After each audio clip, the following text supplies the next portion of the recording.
Hello everyone, চলে এসেছি here মাঝে আরেকটা নতুন ভিডিও নিয়ে। এটা হলো লাস্ট সানডের ভিডিও। সেদিন ছিল হিয়ার ডান্স স্কুলের তরফ থেকে বসন্ত উৎসবের একটা প্রোগ্রাম, যেটা অনুষ্ঠিত হয়েছিল ফণীভূষণ মঞ্চ। তো এটা হচ্ছে হিয়ার ফার্স্ট কোনো স্টেজ পারফরমেন্স। লাস্ট 4 মান্থস হলো হিয়া এই ডান্স স্কুলটা জয়েন করেছে। এটা হলো দিশা কালচারাল একাডেমি, বাগবাজার। আমি এর খবর প্রথম পাই আমার বন্ধু রমিতার থেকে। ও এই স্কুলের সাথে যুক্ত ছিল। তো তারপর যিনি স্যার আছেন, তিনি অ্যাকচুয়ালি ডান্স বাংলা ডান্সের কোরিওগ্রাফার। তো আমি আমাদের এখানে অনেক খুঁজেছি ইয়ার জন্য নাচের স্কুল, কিন্তু আমার একদমই পছন্দ হয়নি কাউকে। তো ফাইনালি আমি এই স্যারের সাথে যোগাযোগ করি এবং অনেকদিন ধরেই ইয়াকে ভর্তি করব ভাবছিলাম। তো স্যারের সাথে আমার লাস্ট 1 বছর ধরে কথা হয়েই ছিল, কিন্তু ভাবছিলাম একটু বড় হোক। তখন 5 বছর বয়স ছিল, হিয়া পারবে কিনা। ফাইনালি হিয়াও একদিন বায়না করে যে, মা তুমি আমাকে কেন নাচের স্কুলে দিচ্ছ না, আমি নাচ করতে চাই। তো তখন আমি ওকে দিলাম। ডিসেম্বর মাসে আমি ওকে এই স্কুলটাতে জয়েন করাই। একটা জিনিস দেখেছি, প্রথম দিন ও গিয়ে একটু পা ব্যথা হয়েছে, যেহেতু ওকে ভারতনাট্যমে ভর্তি করানো হয়েছে। প্রথম দিন গিয়ে একটু বলেছিল, মা আমার ভালো লাগছে না, কিন্তু তারপরের থেকে কোনো দিনও বলেনি। ও নাচটাকে ভালোবেসে করে এবং আমি অবাক হয়ে যাই ও এত সুন্দর করে নাচটাকে করে। হিয়া খুব এক্সাইটেড ছিল ওর এই প্রোগ্রাম নিয়ে, সাথে আমিও খুব এক্সাইটেড ছিলাম, কারণ আমি ভলেন্টিয়ার হয়েছিলাম। তো ওদের গ্রুপের সব বাচ্চার দায়িত্ব আমার আর আরেকজন মায়ের ছিল। তো আমরা সব বাচ্চাদের দেখাশোনা করছিলাম, সেই জন্যই আমি ম্যাক্সিমাম টাইম মঞ্চের সাইডেই ছিলাম। তো হিয়ার ভিডিও আমি ভালো করে করতে পারিনি, বাচ্চাদেরকে দেখতে হচ্ছিল, কারণ কেউ কেউ জল খেতে চাইছিল, কারোর অসুবিধা হচ্ছিল। তো ফাইনালি প্রোগ্রাম স্টার্ট হলো খুব সুন্দর গান দিয়ে।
কৃষ্ণ করুণা সিন্ধু দীনবন্ধু জগৎপদে, তিনি ভালোবাসা এবং প্রেম এই দুয়ের এক বিমূর্ত প্রতীক। শ্রী চৈতন্য চরণামৃতে বলা হয়েছে, কৃষ্ণ বাঞ্ছা মুক্তি হেতু করে আরাধনে, অতএব রাধিকার নাম পুরাণে বাখানে। কে কৃষ্ণ? মাঠে গরু নিয়ে চড়ে বেড়ানো এক রাখাল বালক, যার পাশের সুরে ৮ থেকে ৮০ সকলেই মোহিত। আরে শ্রী রাধিকা তো সেই মাসির মোহেই পাগল পাড়ায়। অন্যদিকে যোগিনী মীরা আরো একটি অনন্য স্বরূপ, যে নিজের সংসার ছেড়ে শুধুমাত্র বেরিয়ে এসেছিল সেই ভালোবাসার টানে। লক্ষ্য করি এই মঞ্চে সেই প্রেমবাদ, ভক্তিবাদকে।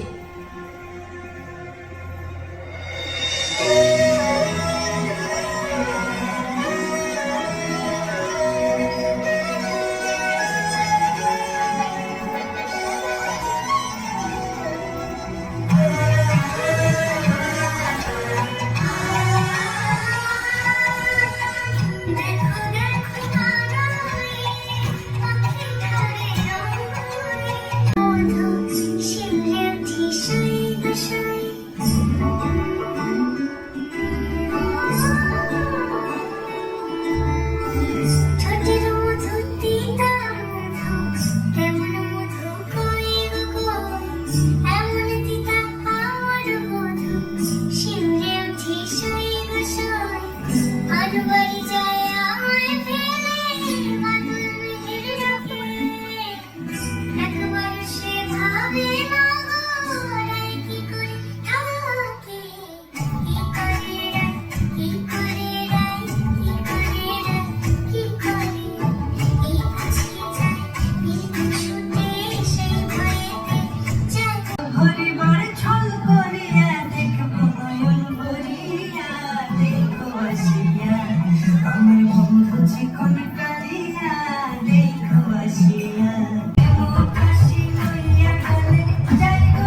রাধা, মীরা এবং চৈতন্য মহাপ্রভু হলেন হিন্দু ধর্মের ভক্তি আন্দোলনের তিনটি প্রধান স্তম্ভ, যারা ভিন্ন ভিন্ন সময় ও রূপে কৃষ্ণ প্রেমের আদর্শ স্থাপন করেছেন।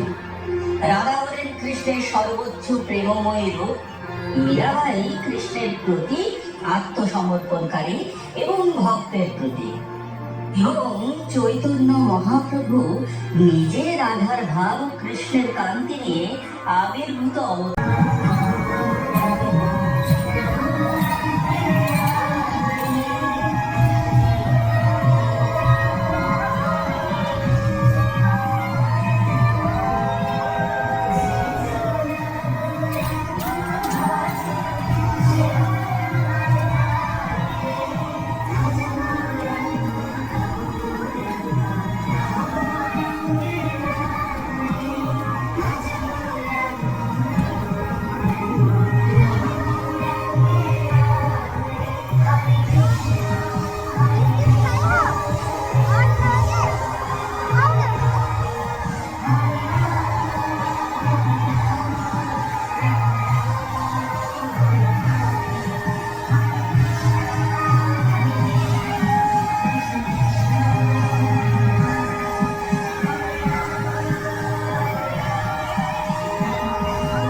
মঞ্চে মাধব মোহে।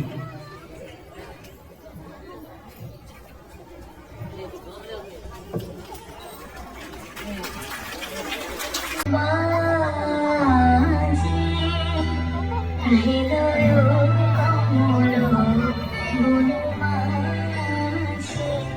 মধুর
অপূর্ব সুন্দর প্রোগ্রাম ছিল।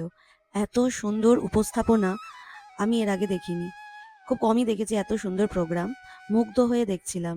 আমি আর আমার বন্ধু বসে বসে দেখছিলাম। আমাদের আবার ওই দিন বাগনান যাওয়ার ছিল। মানে হিয়ার নাচের প্রোগ্রাম শেষ হওয়ার পর আমরা বাগনান গেছিলাম। নেক্সট ডে আমাদের বাগনানে একটা খুব ইম্পর্টেন্ট কাজ ছিল, সেই জন্য যেতেই হতো। প্রোগ্রাম মোটামুটি ৯টা-৯টার মধ্যে শেষ হয়ে গেছিল। তো আমি যেহেতু ভলেন্টিয়ার ছিলাম, আমি কিছু বাচ্চাকে নিয়ে ব্যাক স্টেজে গেছিলাম ড্রেসিং রুমে ওদের চেঞ্জ করাতে। তো হিয়া এদিকে ওর নাচ হওয়ার পর বাবার কোলে ঘুমিয়ে পড়েছিল। অ্যাকচুয়ালি ও খুব টায়ার্ড ছিল, আর যেহেতু দুপুরে ঘুমোয়নি সেই জন্য ওর ঘুম পেয়ে গেছিল। আমি অন্যান্য বাচ্চাদের সবার চেঞ্জ করিয়ে তারপর হিয়ার চেঞ্জ করিয়ে আমরা সঙ্গে সঙ্গে বেরিয়ে ৯টার সময় বাগনানের জন্য রওনা দিলাম। আচ্ছা, এখানে বেশ কিছু গানের আমি একটুখানি ভয়েস নোটটা চেঞ্জ করেছি কপিরাইটের কারণে।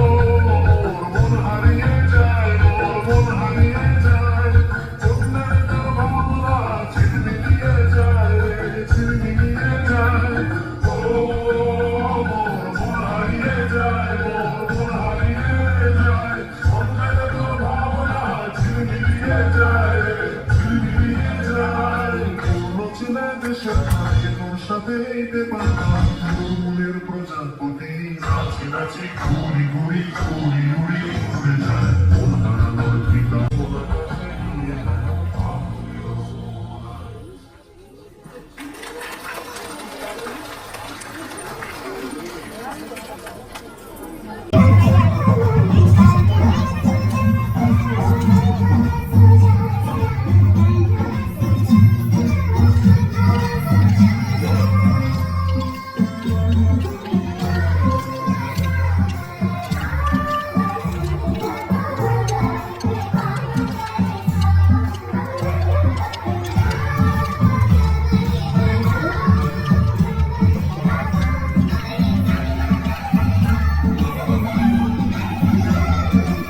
আমি ড্রেসিং রুমের বাইরে দাঁড়িয়ে ব্যাক স্টেজ থেকে দেখছিলাম লাস্টের নাচগুলো। খুব সুন্দর প্রোগ্রাম ছিল এবং দিনটাও সেদিন খুব দারুণ কাটলো। আর আমার তরফ থেকে সকল স্যার ম্যাম সবারই অক্লান্ত পরিশ্রমে এত সুন্দর একটা অনুষ্ঠান অনুষ্ঠিত হয়েছিল। সেই সকল স্যার ম্যামদেরকে অসংখ্য ধন্যবাদ। দেখা হবে নেক্সট আরেকটা ভিডিওতে। টাটা।